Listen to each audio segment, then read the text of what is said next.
At 21, she lost absolutely everything.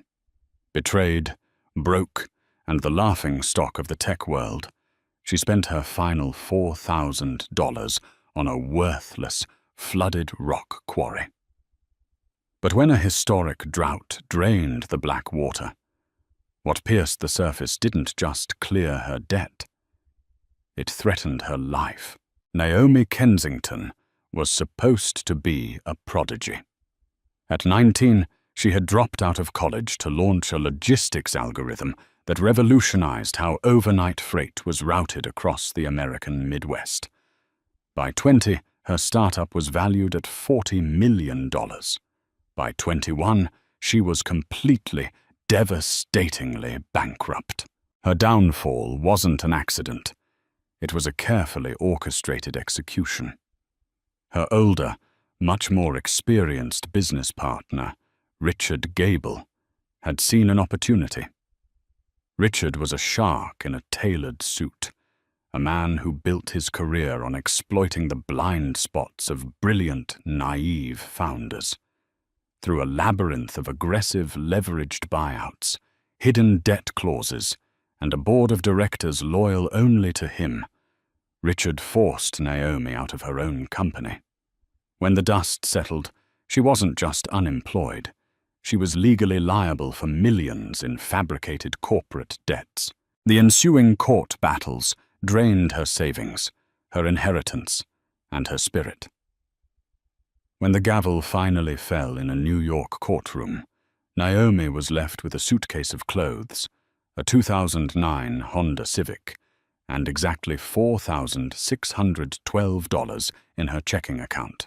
She drove north, away from the city, away from the headlines that mocked her as a flash-in-the-pan failure. She ended up in the fading industrial outskirts of Albany, sleeping in a damp motel room where the neon vacancy sign buzzed relentlessly through the night. She was entirely untethered, a ghost haunting her own life.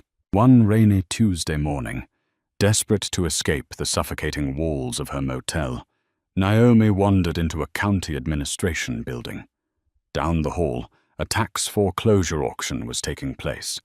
The room smelled of wet wool and cheap coffee. Farmers, local real estate speculators, and bored retirees sat in folding chairs, bidding on repossessed farmland and abandoned suburban lots. Naomi sat in the back row, letting the auctioneer's rapid-fire cadence wash over her like white noise. Next up, Lot 44, Oak Haven Quarry, 12 acres in Miller's Hollow, completely flooded, unusable for agriculture, no residential zoning. Opening bid is $4,000. The room went dead silent. A few of the older men chuckled. Oak Haven Quarry was a local joke. It had been an active limestone mine in the 1920s, but they had dug too deep, piercing an underground aquifer. The quarry had flooded in a matter of days, taking heavy machinery and a supposedly haunted history down into the freezing black depths. Since then, it had been a liability, a fenced-off death trap that had claimed the lives of a few reckless teenagers over the decades. No one wanted it. Do I hear 4,000? Anyone? 4,000 for 12 acres? The auctioneer droned, preparing to pass on the lot. Naomi didn't think. She didn't analyze the ROI. She didn't check the zoning laws. And she certainly didn't listen to the voice in her head, screaming that she needed that money for food and shelter. She just raised her hand. 4,000, she croaked. Heads turned. Richard Gable had taken everything intangible from her, her patents, her code, her reputation, her future. She desperately, irrationally wanted to own something physical, something nobody else wanted, something that couldn't be hacked, stolen, or leveraged away. Sold to the young lady in the back for $4,000. After the taxes and administrative fees, she walked out of the building with a deed to a giant puddle of black water, leaving exactly $15 to her name. When she drove out to Miller's Hollow to see her new kingdom, the reality of her stupidity hit her like a physical blow. The property was a nightmare. A rusted chain-link fence, choked with dead ivy, surrounded a massive, gaping crater in the earth. The water was pitch black, perfectly still, and deeply unsettling. Dead trees clawed their way out of the steep, rocky banks. The wind howled through the hollow, sounding like a dying animal. She parked her car, walked to the edge of the precipice, and sat in the dirt, crying until her ribs ached. "You're the fool who bought the devil's bathtub, huh?" Naomi jumped, scrambling to her feet. Standing a few yards away was an older man in a faded flannel shirt and muddy boots. He had a weathered face that looked like cracked leather. "I'm Henry Calloway," he said, spitting a dark stream of tobacco juice onto the gravel. "I own the cattle farm just up the ridge. Saw your car. Figured I'd come and see what kind of idiot buys Oakhaven." "Nice to meet you too, Henry," Naomi said, wiping her eyes defensively. "I'm Naomi, and yes, I'm the idiot." Henry walked to the edge, looking down at the dark water. "People around here say this place is cursed. The original owner, a rich industrialist named Arthur Montgomery, went crazy back in 1929. The stock market crashed, he lost his shirt, and then he just vanished. Rumor was, he jumped right into this quarry. Never found his body. Just left behind a whole lot of water and bad memories. You better put up some better fencing, girl. If some local kid sneaks in and drowns, the county will sue you for everything you've got." "They can't," Naomi muttered bitterly. "I don't have anything left to take." 6 months passed. Naomi didn't leave Miller's Hollow. With no money for rent, she pitched a heavy-duty canvas tent on the flat ridge overlooking the quarry, surviving by working night shifts at a local diner. The locals treated her with a mix of pity and amusement. She was the quarry girl, the fallen tech prodigy living like a hermit on a cursed piece of land. But then, the summer of 2026 arrived, bringing with it the most brutal, unforgiving drought upstate New York had seen in over a century. For 12 weeks, not a single drop of rain fell. The local creeks dried up into cracked mud. Henry Calloway had to sell off half his herd because he couldn't water them. And at Oakhaven Quarry, the black water began to recede. It didn't happen all at once, but inch by inch, the aquifer beneath the quarry was drained by the panicked, over-pumping agricultural farms miles away. By mid-August, the water level in the quarry had dropped by a staggering 30 feet. The steep limestone walls, bleached white by the relentless sun, were exposed to the air for the first time in 90 years. One sweltering Tuesday morning, Naomi was sitting on the hood of her Civic, drinking cheap instant coffee, when she noticed a strange shape breaking the surface of the remaining water in the dead center of the quarry. It wasn't the rusted cab of an old excavator. It wasn't a jagged rock formation. It was a perfect right-angled corner of poured concrete. Naomi grabbed her binoculars from the dashboard and focused on the shape. Her breath caught in her throat. As the water rippled around it, she could clearly see rebar and a flat, smooth surface.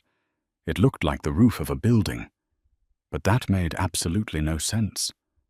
Oakhaven was a surface mine, not a town. There were never any structures built at the bottom of the pit. For a week, she watched obsessively as the water continued to drop, revealing more of the structure. It was a square, bunker-like building, entirely encased in reinforced concrete. She needed to know what it was, but she couldn't dive in herself. The water was highly toxic, filled with decades of chemical runoff and stagnant bacteria. She needed a professional. Naomi took her last $200 of diner tips and drove to a salvage yard near the Hudson River. There, she found Adrian Brody.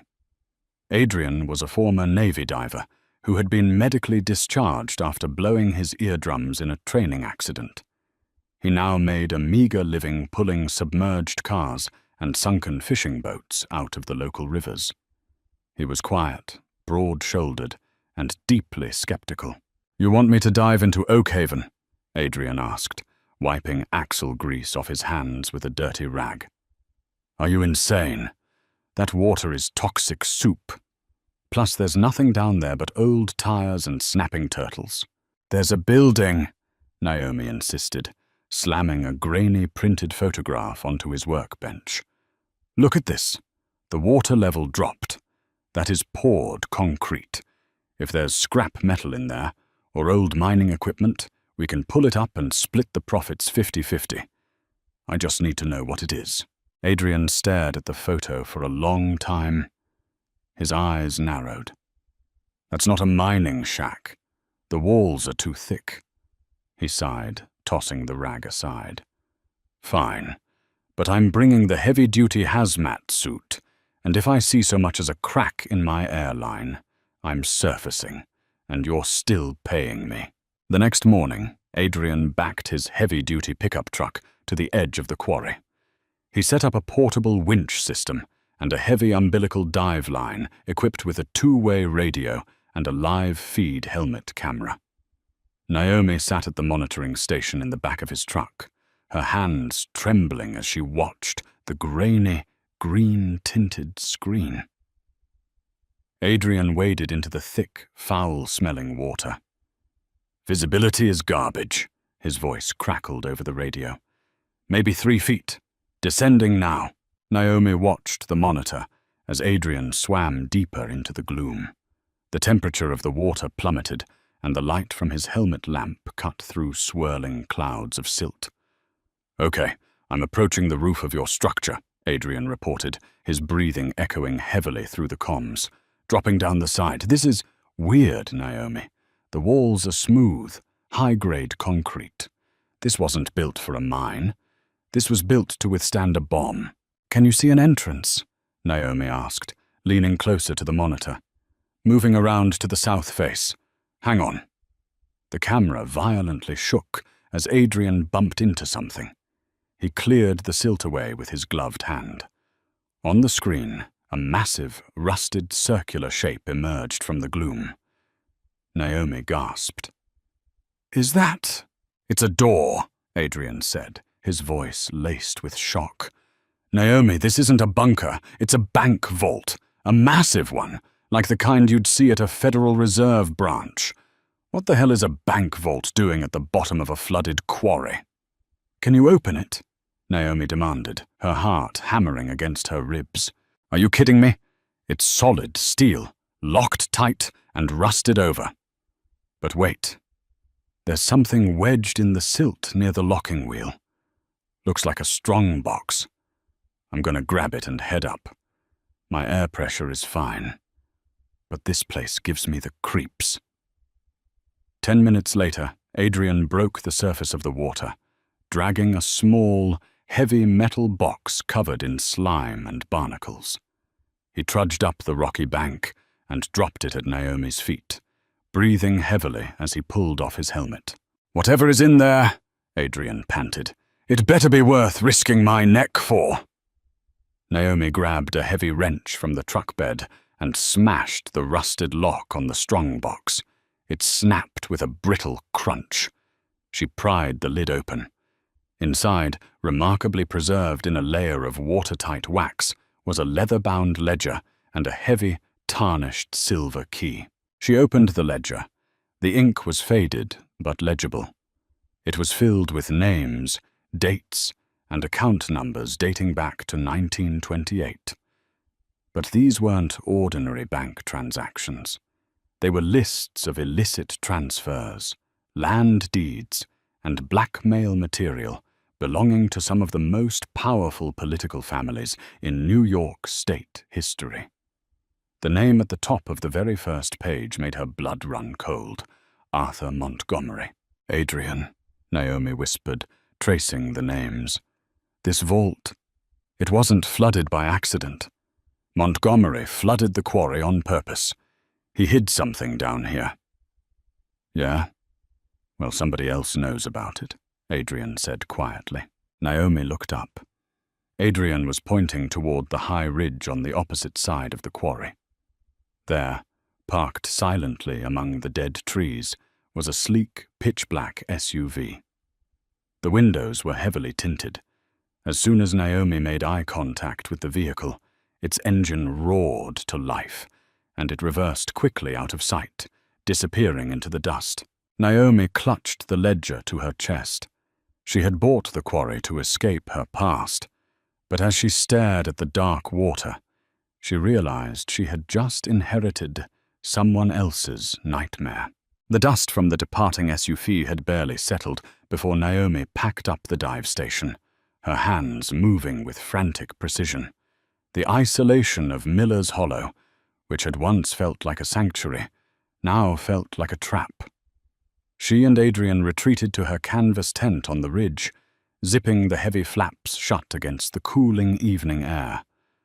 By the pale beam of a battery-powered camping lantern, they spread the wax-covered ledger across a folding table. As Naomi carefully turned the brittle, yellowed pages, the true scope of Arthur Montgomery's secrets revealed itself. The ledger wasn't just a record of blackmail. It was a comprehensive accounting of the shadow economy that thrived in New York during the Roaring Twenties and the immediate aftermath of the 1929 stock market crash. There were detailed logs of bribed judges, extortion payments to union bosses, and smuggled Canadian liquor routes. But it was a specific entry on page 42 that made Naomi's breath hitch. October 29th, 1929. Transfer of extorted pension funds. Recipient, Charles W. Gable. Naomi stared at the name, her heart hammering against her ribs. "What is it?" Adrian asked, leaning over her shoulder. "You look like you just saw a ghost." "Not a ghost," Naomi whispered, tracing the elegant cursive script. "A grandfather. Charles Gable is the grandfather of Richard Gable, the man who stole my company and bankrupted me. Richard's entire family fortune, the wealth he used to leverage me out of my own board, was built on stolen union pensions. Arthur Montgomery orchestrated the theft, and Charles Gable laundered the money. It all suddenly made terrifying sense. The rumor was that Montgomery had gone mad and drowned himself. But the ledger suggested a different story. Montgomery had systematically hidden the physical evidence of his co-conspirators' crimes, likely to use as an insurance policy. When the heat came down, someone, perhaps Charles Gable himself, made sure Montgomery disappeared. The quarry wasn't a suicide spot. It was a watery grave for both a man and his leverage. A heavy crunch of gravel interrupted her thoughts. Headlights cut through the thin fabric of the tent. Outside, car doors slammed. Not one vehicle, but 3. "Stay behind me," Adrian muttered, grabbing a heavy steel wrench from his toolbox as he unzipped the tent flap. Naomi stepped out into the humid night air, standing shoulder to shoulder with the towering former Navy diver. 3 black SUVs formed a semicircle around her campsite, their high beams blindingly bright. 4 men in dark, tactical clothing stood near the vehicles, but the man who stepped forward was dressed in a pristine charcoal suit. He had silver hair, sharp features, and the cold, unblinking eyes of a corporate fixer. "Ms. Kensington," the man said, his voice smooth and devoid of any warmth. "My name is Dominic Gallagher. I represent a consortium of private heritage investors. We have been monitoring the environmental changes in this county with great interest." "You were the one watching us from the ridge?" Naomi said, squinting against the glare. "Let's skip the posturing," Gallagher replied, stepping closer. his eyes darting to the heavy metal strongbox resting inside the open tent flap. "You have uncovered a structural anomaly on this property. Furthermore, you seem to have retrieved a historical artifact belonging to my employer's family. We are prepared to offer you $2 million for the deed to Oakhaven Quarry, effective immediately. Sign the digital transfer, hand over the box, and you can leave this miserable dirt pit a millionaire. $2 million. 6 months ago, Naomi would have killed for that kind of money. It would clear her fabricated debts and give her a fresh start. But looking at Gallagher, she realized something crucial. If they were offering $2 million up front, in the middle of the night, the contents of that submerged vault were worth hundreds of millions. Furthermore, this proved Richard Gable knew exactly what was down there, and he was terrified. "The property isn't for sale," Naomi said, her voice surprisingly steady. "And the ledger belongs to me. It's on my land." Gallagher sighed, a sound of genuine irritation. "Miss Kensington, you are a disgraced 21-year-old college dropout living in a tent. Do not mistake my offer for a negotiation. By tomorrow morning, I will have a county judge declare this site a hazardous emergency zone. The sheriff will drag you off this land in handcuffs, and we will extract the vault's contents legally. Take the money." Before Naomi could answer, the unmistakable clack-clack of a pump-action shotgun echoed through the hollow. From the shadows of the tree line, Henry Calloway emerged. The old farmer had his weapon leveled directly at Gallagher's chest, a wad of tobacco tucked firmly in his cheek. "You boys must be lost," Henry growled, spitting a dark stream onto the toe of Gallagher's expensive leather shoes. "This here is private property, and the county judge you're talking about? That's my brother-in-law, and he hates city boys in cheap suits. Now get off her land before I start treating you like coyotes." Gallagher's jaw tightened. He looked at Henry, then at the wrench in Adrian's hand, and finally at Naomi. He raised his hands in a slow mock surrender. "Tomorrow morning, Miss Kensington. Enjoy your last night of property ownership." The SUVs reversed in unison and sped away down the gravel access road. Naomi collapsed into a camp chair, her knees giving out. Henry lowered the shotgun, shaking his head. "I told you this place was cursed, girl." "It's not cursed, Henry," Naomi said, a fierce, burning resolve suddenly igniting in her chest. She looked up at Adrian. "It's leverage, but we don't have until tomorrow morning. The drought broke up north today. The weather radar shows a massive storm front moving in by 3 a.m. The aquifer is going to recharge and the water level will rise. We have to open that vault tonight."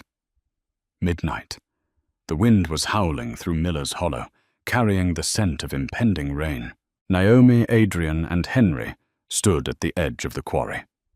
Adrian had spent the last 2 hours rigging a pair of high-capacity industrial sludge pumps, powered by a roaring diesel generator. Thick hoses snaked down the steep limestone walls, aggressively sucking the remaining water away from the concrete bunker and discharging it into a dry ravine behind Henry's property. Inch by inch, the mud surrounding the massive steel vault door was sucked away. "That's as clear as it's going to get!" Adrian yelled over the roar of the generator. "Let's go!" Naomi and Adrian slid down the rocky embankment, boots sinking into the foul-smelling ankle-deep muck. Up close, the vault was a marvel of 1920s engineering. The circular steel door was easily 10 feet in diameter, covered in decades of rust and calcification, but structurally intact. In the center was a massive locking wheel and a single, heavy keyhole. Naomi pulled the tarnished silver key from her pocket. Her hands were shaking. She inserted the key into the slot. It didn't turn. "It's seized up!" Naomi shouted, frustration bringing tears to her eyes. Decades of rust. It's fueled shut. Step back, Adrian commanded. He grabbed a can of industrial penetrating solvent from his tool belt, emptying half the can into the keyhole and the surrounding locking pins. Then he took a heavy steel mallet and began striking the vault door in a rhythmic, circular pattern. Clang, clang, clang. "Shockwaves," he explained, panting. "Breaks up the internal rust." After 3 minutes of relentless hammering, Adrian nodded to her. Naomi gripped the key with both hands and twisted. With a harsh, grating shriek that echoed off the quarry walls, the internal tumblers disengaged. But the door still wouldn't budge. It weighed tons, and the vacuum seal of the mud held it fast. "The winch!" Adrian yelled up to Henry, who was operating the controls on the back of the pickup truck. Adrian quickly attached heavy steel cables to the handles of the locking wheel. He gave Henry a thumbs up. The truck's winch engaged with a high-pitched whine. The cable pulled taut, vibrating like a guitar string. For 10 agonizing seconds, nothing happened. The truck's suspension groaned. And then, with a wet, sucking pop that sounded like the earth itself tearing open, the massive steel door swung outward. A rush of stale, perfectly preserved air blew past them. Naomi clicked on her heavy-duty flashlight and stepped into the darkness. The interior of the vault was completely dry, perfectly sealed against the water that had encased it for 90 years. The beam of her flashlight swept across the room and stopped. Naomi gasped, dropping to her knees. Adrian walked in behind her and let out a low, disbelieving whistle. Stacked along the back wall, floor to ceiling, were wooden crates that had begun to rot under their own weight. Spilling out of them, gleaming dull and yellow in the flashlight beam, were hundreds of solid gold bullion bars, each stamped with the seal of the United States Treasury. But Naomi's eyes weren't on the gold. They were focused on the left wall, which was lined with hundreds of steel safe deposit boxes. She walked over, using Adrian's crowbar to pry open a box labeled with the initials CWG. Inside were stacks of original stock certificates, property deeds for half of Manhattan's commercial real estate, and a signed, notarized confession from Charles Gable detailing the extortion network. It was the smoking gun. It was the exact documentation that could completely dismantle Richard Gable's legacy, trigger a federal investigation, and freeze every asset his company held. "Naomi," Henry's voice echoed down from the ridge. "We got company." A crack of thunder split the sky, and the first heavy drops of rain began to fall. Naomi scrambled out of the vault. At the top of the ridge, a convoy of 5 black vehicles had smashed through the chain-link gate. A dozen armed men, led by Dominic Gallagher, poured out into the rain. "Get away from the door!" Gallagher roared through a megaphone. Naomi didn't run. She didn't hide. She calmly walked up the slippery embankment, the steel safe deposit box tucked under one arm, the ledger in the other. She stopped 10 feet from Gallagher, the rain plastering her hair to her face. "Take it all," Naomi said, her voice cutting through the storm. Gallagher lowered the megaphone, a triumphant smirk crossing his face. "A wise decision, Ms.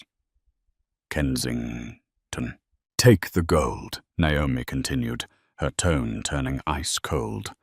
"Take the vault, take the dirt. But before you shoot me, or try to bury me in this pit, you should know what I was doing while you were driving here." Gallagher's smirk vanished. "What are you talking about?" Naomi pulled her smartphone from her waterproof jacket pocket. "I'm a logistics programmer, Dominic. I build algorithms that route information efficiently. 15 minutes ago, using my satellite hotspot, I uploaded high-resolution scans of the ledger and the contents of Charles Gable's lockbox to a secure cloud server. That server is tied to a dead man's switch on my heartbeat monitor. She tapped the smartwatch strapped to her wrist. If my heart stops, or if I don't enter a cryptographic key every 12 hours, that server automatically emails those documents to the FBI, the SEC, the New York Times, and the Wall Street Journal. Gallagher stared at her, the rain running down his face, his composure completely shattered. "You want the gold? Keep it," Naomi said, stepping closer, her eyes blazing with the fury of everything she had lost. "But you work for Richard Gable, so you are going to dial his private number right now, put it on speakerphone, and hand it to me. Because Richard and I are going to have a little chat about the future of my tech company." Reluctantly, with shaking hands, Gallagher pulled a satellite phone from his coat, dialed, and held it out. "What is it, Dominic? Is it done?" Richard Gable's arrogant voice crackled through the speaker. "Hello, Richard," Naomi said. Dead silence on the other end of the line. "I have your grandfather's confession, Richard," Naomi said, her voice ringing out over the thunder. "I have the proof that your entire empire is built on stolen blood money. So here is my counteroffer. By 8 a.m. tomorrow, you are going to resign as CEO of my company. You are going to sign over 100% of the voting shares back to me. You are going to publicly drop the fabricated debt lawsuits. If you do this, you get to keep your freedom, and I will delete the files. If you refuse, I let the timer run out, and you spend the rest of your life in a federal penitentiary." There was a long, agonizing pause. The rain poured down on the quarry, filling the black depths once again. "You little," Richard hissed, his voice trembling with a mixture of rage and sheer terror. "You don't have the guts." "I bought a flooded death trap with my last $4,000, Richard," Naomi smiled, looking down at the vault. "I have absolutely nothing to lose. You have everything. What's it going to be?" The defeat in Richard's voice was total when he finally whispered, "Send me the transfer paperwork." 3 years later, Oakhaven Quarry was no longer a barren, toxic pit. Naomi Kensington had reclaimed her logistics empire, pushing its valuation past the $1 billion mark. But she never sold the land in Miller's Hollow. Instead, she partnered with Adrian Brody and Henry Calloway to fully drain and excavate the site. They surrendered the stolen gold to the federal government, earning a massive 20% finder's fee, which Naomi used to build a state-of-the-art wildlife preserve and clean water reservoir for the local farming community. Richard Gable quietly vanished from the corporate world, disgraced and terrified of the shadows of his own family's past. Naomi often stood on the ridge where she had once pitched her desperate tent, looking out over the crystal-clear water of the restored lake. She had arrived broken, bankrupt, and searching for an escape. Instead, she had dug deep into the darkness, faced the ghosts of the past, and pulled out a future brighter than she could have ever calculated. From losing her empire to uncovering a century-old syndicate at the bottom of a toxic pit, Naomi's incredible journey proves that sometimes you have to lose everything to discover your true worth. If this story of betrayal, brilliant revenge, and hidden treasure kept you on the edge of your seat, smash that like button. Don't forget to share this video with your friends and subscribe to our channel for more unbelievable real-life stories. What would you have done with the gold? Comment below.